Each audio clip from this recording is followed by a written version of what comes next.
Hello guys welcome two माय new blog. तो केनता अछन आपण माने मुई आशा करछे आपण माने भल थिबे मुई भी भल अछे। तो चलून आज गुटे नया ब्लॉग वीडियो टे आनी गुरासमा बहुत मजादार रहबा।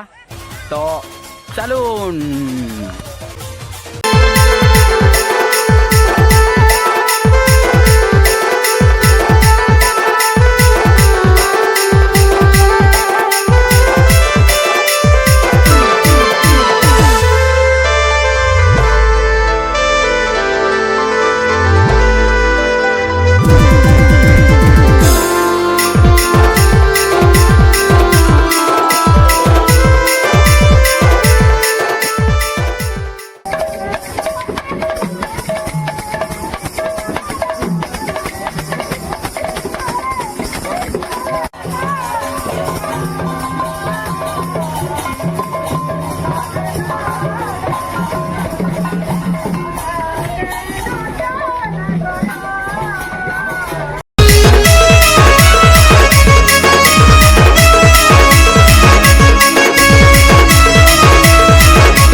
मैं प्रसाद बहुत अंधार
भी है तो पीछे डिस्बार नहीं देखा देखिए छोट लाइट से जाली कर बनाओ वीडियो तो वीडियोटा एति थिला सब्सक्राइब कर देबो चैनल के।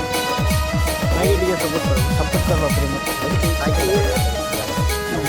ओ कह दे ओ काकड़ा दी कर दे कह दे चैनल के सब्सक्राइब करबो हां ए घंटी दी बजा बता नहीं सुन ताबरे ओ काकड़ा कह दियो और लाइक भी करनो शेयर करी तो मते भाई कहू दिले जल्दी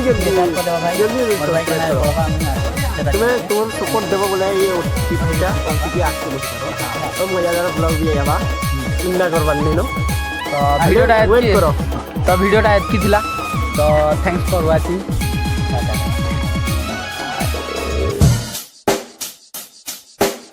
Check the mic and make sure it sound right, boys.